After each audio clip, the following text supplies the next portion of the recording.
By the way, turnout super low for our first orange president in history's inauguration. I noticed this on Inauguration Day early in the morning. I even tweeted about it. You'll see that I actually sent out a tweet, which I can put up on the screen for you. I said, man, the Washington Mall looked half empty just now for Trump inauguration compared to 2009. Little did I know how much this would explode up to and including Trump showing up for one of his first speeches as president at the CIA and using that opportunity to allege that news lied to hide the real inauguration of 1.5 million. It turns out that this is true, and his press secretary is building it all up. The truth is, very few people showed up. Let's take a look first at Donald Trump speaking to the CIA about this. I made a speech. I looked out. The field it looked like a million and a half people. They showed a field where there were practically nobody standing there. And they said, Donald Trump did not draw well. I said, it was almost raining. The rain should have scared him away, but God looked down and he said, we're not going to let it rain on your speech. In fact, when I first started, I said, oh no. First line, got hit by a couple of drops. Right. And I said, oh, this is too bad, but we'll go right through it. But the truth is that it stopped immediately. It was amazing. And then it became really sunny. Then I walked off and it poured. Yeah, million and a half people. Obviously not true. Trump later claiming the crowd was all the way back to the Washington Monument. That's not true. And Trump is learning to be a Republican quickly, mentioning that God was influencing the weather there, which is quite interesting. This is part of why the marches matter that took place, and I'll talk about those later, because President Donald Orange is obsessed with his popularity. Trumpists all over Facebook and Twitter telling me, oh, David, the reason turnout was low is because Trump supporters actually have jobs. Oh, yeah?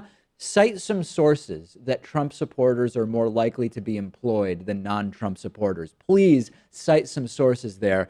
And it's funny how I thought the problem was Obama's economy had no jobs. So on the one hand, you have the Trumpists saying there weren't that many people at the inauguration because Trumpists have jobs. I thought we didn't have jobs. That's why we voted for Trump instead of Hillary Clinton, because Trump's going to create jobs that don't exist. And then on the other side, you have, oh, no, actually media lied and turnout was in the millions. You've got to get your lying conspiracy theories straight, don't you? Yeah, and I don't think anyone expected this inauguration to be well attended. I mean, he has a 37% approval rating, lost the popular vote by 3 million. And plus, to add to all that, you're in this liberal bubble of D.C., but just let it go. Don't make an issue out of it. Well, they did make an issue out of it. Sean Spicer, the press secretary, cranked it up, actually saying this was the largest audience ever. He said, let's take it up a notch. And here's Sean Spicer giving his first appearance in front of the press, just making stuff up out of thin air.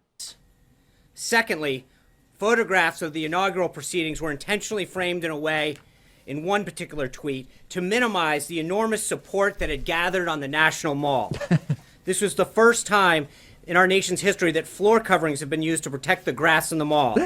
That had the effect of highlighting any areas where people were not standing, while in years past, the grass eliminated this visual. This was also the first time that fencing and magnetometers went as far back on the wall, preventing hundreds of thousands of people from being able to access the mall as quickly as they had in inaugurations past. Inaccurate numbers involving crowd size were also tweeted. No one had numbers because the National Park Service, which controls the National Mall, does not put any out. By the way, this applies to any attempts to try to count the number of protesters today in the same fashion. Right. We do know a few things, so let's go through the facts. Please. We know that from the platform where the president was sworn in to 4th Street holds about 250,000 people.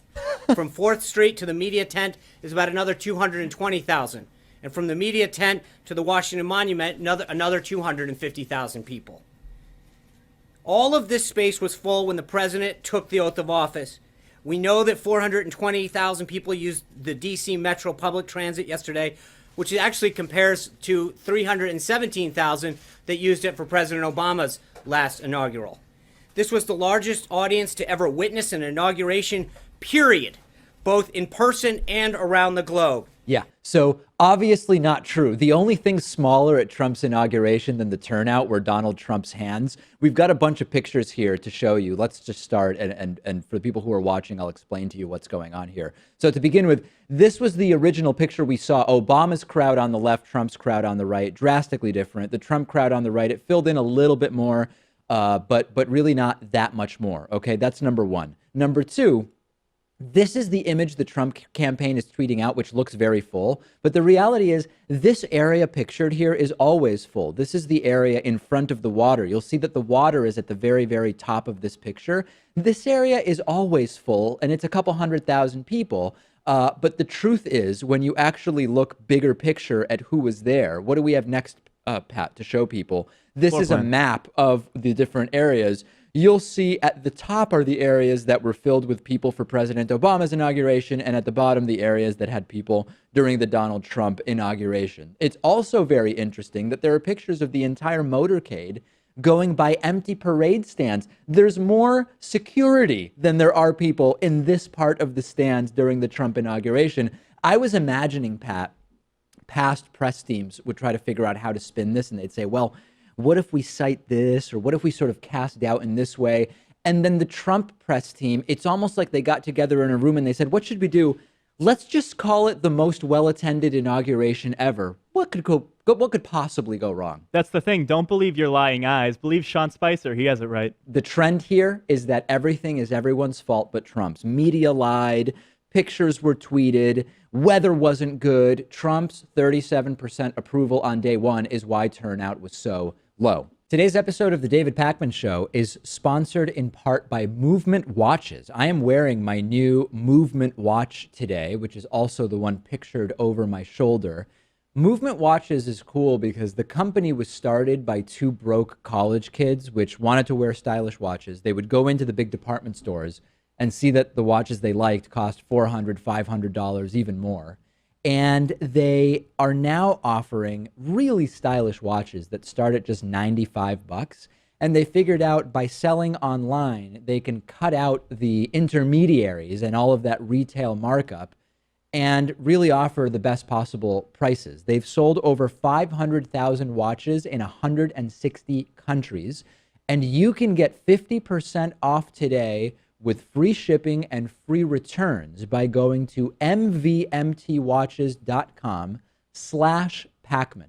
I chose this watch because I really like the clean design. I like the color.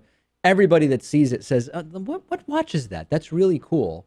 And you can also step up your watch game and get 15% off, free shipping, free returns. That's mvmtwatches.com/Pakman, Pakman.